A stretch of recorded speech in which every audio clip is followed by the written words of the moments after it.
अगर तुम ये स्मार्ट एसेट का रिपोर्ट ध्यान से पढ़ोगे तो average salary of a CFA is around $2,67,000 और अगर आईएनआर में कन्वर्ट करेंगे it will be above 2 crore.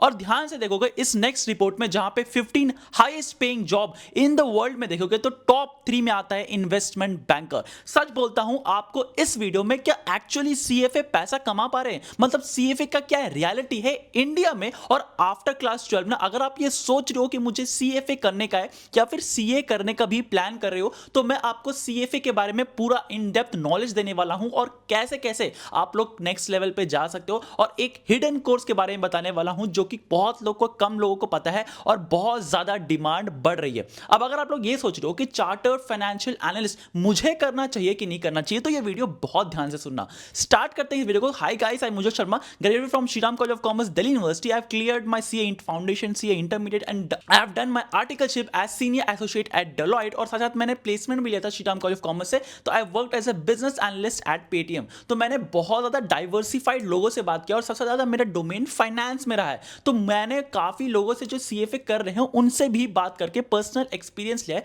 और ये सारे कॉम्प्रिहेंसिव नॉलेज आपको मैं, प्रैक्टिकल नॉलेज आपके साथ शेयर करने वाला हूं। सबसे पहला चीज तो ये कि आप लोग को सीएफए करना चाहिए कि नहीं करना चाहिए। नंबर 1, अगर आपका मैथ स्ट्रांग है। आप देखो, मुझे पिछले बार पे वीडियो में कमेंट आया था कि मैथ जरूरत नहीं होता है। मैथ इज रिक्वायर्ड बिकॉज वहां पे टाइम वैल्यू ऑफ मनी, आपका एल्जेब्रा, आपका रेशियो और प्रोपोर्शन बहुत ज्यादा टेस्ट किया जाता है, तो आपको मैथ्स जरूरी रहेगा। And of course statistics is very very, मतलब statistics is the core of CFA. तो अगर आपका मैथ्स, आपका स्टैटिस्टिक्स, ये दोनों बहुत बैलेंस्ड है आपका लाइफ में, तो बहुत वेल एंड गुड, आप सीएफए की तरफ जा सकते हो। या अगर आपको इन्वेस्टमेंट करने में ज्यादा अच्छा लगता है, मतलब स्टॉक मार्केट, जैसे कि आज का टाइम पे बहुत ज्यादा सेबी का बहुत ज्यादा गाइडलाइंस आ रहा है, उसको पढ़ने में अच्छा लगता है। साथ अगर आपको लग रहा है कि मुझे स्टॉक मार्केट ऊपर नीचे, रिलायंस का शेयर ऊपर जाएगा नीचे जाएगा, ये सब में मजा आता है ना, तो CFA is again for you, क्योंकि ये पूरा फाइनेंस रिलेटेड है। और ऑफकोर्स मैं एक हिडन कोर्स तो बारे में बताने ही वाला हूं, जहां पे मैं इन डेप्थ एक कोर्स के बारे में बताऊंगा जो कि बहुत नीश है और बहुत ज्यादा डिमांडिंग बढ़ रहा है इंडिया में, और वो बहुत कम लोगों को पता है। तो वीडियो बिल्कुल एंड तक देखिएगा। स्टार्ट करते हैं इस वीडियो को। सबसे पहले जैसे मैंने कहा, सीएफए अगर आपको मैथ अच्छा आता है, आपको स्टॉक मार्केट में काफी ज्यादा इंटरेस्टिंग है, तो CFA is for you. Now कैसे आपको सीएफए में एनरोल करना है? आफ्टर क्लास 12 आप चालू कर सकते हो प्रिपरेशन, लेकिन रजिस्ट्रेशन मतलब एक्चुअल एग्जाम आप उसी समय दे सकोगे जब आपका लास्ट ईयर ऑफ ग्रेजुएशन रहेगा या फिर आप कंप्लीट कर लिए होगे। तो मतलब आपको अभी से बहुत तो क्या करते हैं ना, क्लास 12 के बाद ही प्रिपरेशन चालू कर देते हैं। Again it is one of the world's toughest examination, तो ऐसा मत समझना कि आप लोग बहुत इजीली पास कर लोगे। अगेन 50 to 40 to 50% रहता है पासिंग परसेंटेज, बट इसका ये मतलब नहीं, मतलब ये कोर्स ऐसा है जो 180 प्लस कंट्रीज में एक्सेसिबल है, मतलब अब्रॉड कोर्स है पूरा। इसका पासिंग परसेंटेज 40 to 50% है, मतलब आप समझ सकते हो कि कितना ज्यादा हाई पासिंग परसेंटेज रहता है। लेकिन फिर भी ये one of the world's toughest exam बन जाता है, क्योंकि हर एक लेवल का 40 to 50% अगर आप करोगे तो 100 बच्चा में से पहला लेवल में 50% पास किया, मतलब 50 स्टूडेंट पास किया, उसका 50% पास किया मतलब 25 लोगों ने पास किया, और उसका 50 मतलब 12-13 लोगों ने ही पास किया। तो एक्चुअली 100 में से सिर्फ 13 लोग ही पास कर सकते हैं।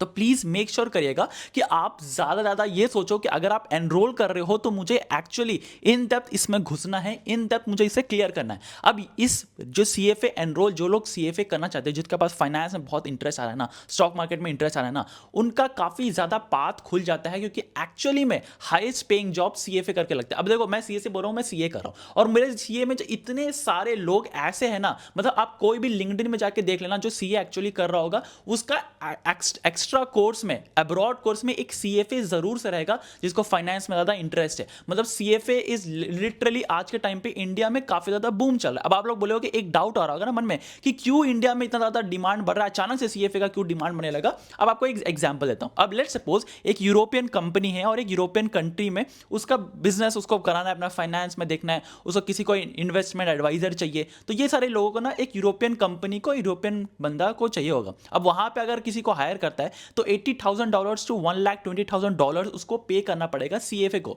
साथ अगर वही यूरोपियन कंपनी इंडिया को हायर करेगा, इंडियन बंदा को हायर करेगा, क्योंकि यहां पे देखो एक तो टैलेंट बहुत अच्छा है और एक कॉस्ट इफेक्टिव है, मतलब चीप लेबर कंट्री है हमारा, तो यहां पे 10 से 12 लाख रुपया इजीली में कोई भी एक्सेसिबल हो जाएगा। तो इसीलिए यूरोपियन कंट्री ना, यूरोपियन बंदा लोग को छोड़ के, यूरोपियन सीएफए को छोड़ के वो इंडिया की तरफ ज्यादा मूव कर रहा है। और आज के टाइम पे टॉप कंपनीज भी जो सीएफए क्लियर कर लेते हैं ना, बहुत सारे इन्वेस्टमेंट बैंकर, पोर्टफोलियो मैनेजर्स लोग सीएफए को हायर कर रहे हैं। अब आपको कैसे आगे बढ़ना है, सबसे पहले आपको पूरा इन डेप्थ बताता हूँ सीएफए कैसे क्लियर करना चाहिए और किस तरीके से करना चाहिए, और हिडन कोर्स के बारे में बताऊंगा भाई। और आपके लिए मैं ऐसे ही फ्री कोर्सेज, स्किल्स कौन से सीखना चाहिए, कहाँ सीखना चाहिए, कैसे आप आगे बढ़ सकते हो, किस तरीके से आप एज अ कॉमर्स स्टूडेंट्स कौन कौन से स्किल्स को एक्वायर करना चाहिए, सीवी कैसे बनाना चाहिए, बिग फोर में वैकेंसीज, सब चीज़ मैं फ्री में लेकर आता हूँ। आपसे ₹1 ले लेता हूँ, इसीलिए चैनल को सब्सक्राइब करके रख लीजिएगा ताकि मैं ऐसे ही आपके लिए इन्फॉर्मेटिव वीडियो बनाते रहूँ। और हाँ, आपके लिए मैं सब फ्री रिसोर्स प्रोवाइड करता हूँ, तो चैनल को सब्सक्राइब कीजिए और टेलीग्राम पे ग्रुप जुड़ सकते हैं, वहाँ पे मैं बहुत सारे फ्री रिसोर्सेज शेयर करते रहता हूँ। नेक्स्ट बढ़ते हैं, आप देखो सीएफए के लेवल के बारे में इन डेप्थ बताता हूँ। जैसे कि आप क्लास 12 के बाद आप चालू कर सकते हो प्रिपरेशन, लेकिन फोर्थ ईयर मतलब लास्ट आपका थर्ड ईयर रहेगा या फोर्थ ईयर रहेगा, तो थर्ड ईयर में ही आप एनरोल कर सकते हो सीएफए के लिए। अब यहाँ पे 3 लेवल ऑफ एग्जाम्स होता है, जैसे हमने ऑलरेडी स्टार्टिंग में हिंट बता दिया था, 3 लेवल ऑफ एग्जाम्स होता है। अब आपका सारा कोर्सेस आपको स्क्रीन पे दिख रहा होगा, लेवल में क्या पेपर्स है, लेवल 2 में क्या पेपर्स है, लेवल 3 में क्या पेपर्स है, और इसका अप्रॉक्स पासिंग परसेंटेज 40 to 50% रहता है। अब यहाँ पे फीस के बारे में बात करें कि भैया मुझे फीस कितना लगेगा, तो अराउंड पूरा लेवल 1 से लेके लेवल 3 का अगर आप अप्रोक्सीमेटली देखा जाए on an average 3 lakh rupees लगता है, इफ गिवन दैट कि आप फर्स्ट अटेम्प्ट में सारा क्लियर कर लो। लेकिन अगर आप लोग को लगता है कि हाँ 1-2 अटेम्प्ट लग सकता है, तो अराउंड 5 लाख 4 to 5 लाख में आपका पैसा लग सकता है। अब ये ऑफकोर्स बहुत महंगा है, but again ROI return on investment इसका काफ़ी ज़्यादा अच्छा है। अब यहाँ पे मैं बात करूँ कि अगर आपको ज़रा सा भी इंटरेस्ट आ रहा है ना कि भाई मुझे CFA करना चाहिए, तो मैं हाईली रिकमेंड करूँगा कि भाई आपके लिए मैंने एक फ्री मेंटरशिप करके रखा है। अब जिन लोगों को लगता है कि भाई मेरे सब्सक्राइबर है, मेरे ऑडियंस है, मैं आपके लिए वैल्यू प्रोवाइड कर रहा हूँ, तो मैं आपके लिए बिल्कुल फ्री में फ्री मेंटरशिप लेके आया हूँ, जहाँ पे आप अपना सारा डाउट जो भी CFA रिलेटेड है, उसके बाद जो हिडन कोर्सेज के बारे में रिलेटेड है, वो सब फ्री कोर्सेज जो भी फ्री मेंटरशिप रहेगा वो मैं प्रोवाइड करूँगा आप लोग के लिए। आपको सिंपली डिस्क्रिप्शन बॉक्स में मैंने गूगल फॉर्म डाल के रखा है, उसको फिल कर लीजिएगा। अब आपको मैंने लेवल 1, लेवल 2 और लेवल 3 सारा सब्जेक्ट्स बता दिया, लेकिन एक हिंट बता देता हूँ, यहाँ पे मैक्सिमम स्टूडेंट्स को दिक्कत आता है एथिक्स को लेके। तो भाई एथिक्स को बहुत ध्यान से देखना पड़ता है, क्योंकि वो थ्योरेटिकल है और बहुत कम लोगों को थोड़ा थ्योरी पसंद होता है, जैसे मैं भी, तो थ्योरी में बहुत ज़्यादा दिक्कत आता है। एथिक्स को थोड़ा संभाल के चलना अगर आपको थोड़ा CFA आ रहा है तो, और एथिक्स पे सबसे ज़्यादा ध्यान भी देना। अब अगर आप लोग ये सोच रहे हो कि CFA करता हूँ तो CFA करने में मुझे कितना टाइम लगेगा, तो फीस तो मैंने ऑलरेडी बता दिया। अब आपको अप्रॉक्सीमेटली 1 से 2 ईयर्स मिनिमम आपको लगेगा, अगर आप लोग 3 लेवल्स रियलिस्टिकली फर्स्ट अटेम्प्ट में क्लियर करते हो तो 2 साल आपको मिनिमम लग जाएगा। ऑन एन एवरेज बोल रहा हूँ, 2 साल आपको तीनों लेवल क्लियर करने में लग जाता है। अब यहाँ पे जैसे CA में क्या है ना, आपको अकाउंटिंग सिखाया जाता है, टैक्सेशन सिखाया जाता है, ऑडिटिंग सिखाया जाता है, लेकिन CFA में प्योर फाइनेंशियल्स के बारे में सिखाया जाता है, फाइनेंशियल मार्केट्स के बारे में सिखाया जाता है, और इसीलिए इसका फाइनेंस में सबसे ज़्यादा बहुत ज़्यादा डिमांड है। अब यहाँ पे अगर आप सोच रहे हो कि मुझे CA करना चाहिए या फिर CFA करना चाहिए, तो मैं बोलूँ अगर आपको फाइनेंस में बहुत ज़्यादा इंटरेस्ट है तो आप CFA की तरफ ज़्यादा मूव ऑन कर सकते हो। आपको ऑफकोर्स अगर ज़्यादा बड़ा कंपनीज में, टॉप MNCs में काम करना है, तो आप लोग CFA में जा सकते हो। अब आपको हाई पेइंग जॉब्स रोल चाहिए इन कॉमर्स, तो भाई आप लोग समझ सकते हो CFA is a road map for you, is a good place to go for you. But अगर आप ये सोच रहे हो कि मैं CFA तो कर लूंगा, लेकिन मुझे कौन से जॉब रोल्स के लिए मुझे मिलेगा, अब जैसे मैंने स्टार्टिंग में कहा था कि इन्वेस्टमेंट बैंकर यहाँ से मैक्सिमम स्टूडेंट्स बनते हैं, मैक्सिमम जो क्लियर कर लेते हैं CFA इन्वेस्टमेंट बैंकर बनते हैं। नेक्स्ट बनता है पोर्टफोलियो मैनेजर, पोर्टफोलियो मैनेज करते हैं, इक्विटी रिसर्चर बनते हैं, इन्वेस्टमेंट एडवाइजर बनते हैं, कंसल्टेंट्स बनते हैं, और कौन कौन से कंपनीज आपको हायर करेगी। नाउ JP मॉर्गन हो गया, KPMG हो गया, PwC हो गया, मॉर्गन स्टैनली हो गया, गोल्डमैन सैक्स हो गया, बहुत सारे कंपनीज है जो कि बिग फोर में भी है, साथ आपको इन्वेस्टमेंट बैंकर के फील्ड में भी है, वो हायर करते हैं जो CFA क्लियर कर लेते हैं। अब CA में जैसे क्या है, आपका आर्टिकलशिप है, जैसे 2 साल का आपका आर्टिकलशिप करना पड़ता है, यहाँ पे CFA में भी 4000 आवर्स का आपको वर्क एक्सपीरियंस चाहिए होता है। अब अगेन अगर आप लोग के पास आप लोग CA आर्टिकलशिप भी कर लेते हो तो वो भी काउंट हो जाता है, बहुत सारे सिनेरियोस देखा है मैंने ऐसे। और लिटरली अगर आप लोग ये सोच रहे हो कि वर्क एक्सपीरियंस के बाद ही आपको चार्टर्ड होल्डर मिलता है, मतलब जब तक आप कंप्लीट नहीं करते हो अपना 4000 आवर तो चार्टर्ड होल्डर नहीं मिलता है। अब यहाँ पे अगर आप लोग सोच रहे हो कि मैंने जो हिडन कोर्स बताया था वो क्या है, वो है FRM। अब FRM के बारे में बाद में बात करूंगा, पूरा साइड बाय साइड कंपेयर करूंगा, लेकिन अगर वो जरा सा भी FRM साथ साथ अगर CFA या फिर आप ACCA भी करने का सोच रहे हो ना, तो आई वुड हाईली सजेस्ट कि गूगल फॉर्म भर देना, क्योंकि मैं फ्री मेंटरशिप आप लोग के लिए लेके आया हूं and in partnership with Zell education. अब मैं जेल एजुकेशन को क्यों रिकमेंड करता हूं, सबसे पहले इनका CFA क्वालिफाइड टीचर्स आपको पढ़ाते हैं। यहाँ पे जो स्टूडेंट्स है ना, वो 85% पासिंग परसेंटेज रहता है, मतलब highest in one of the क्या बोलते हैं ना CFA का कोचिंग में।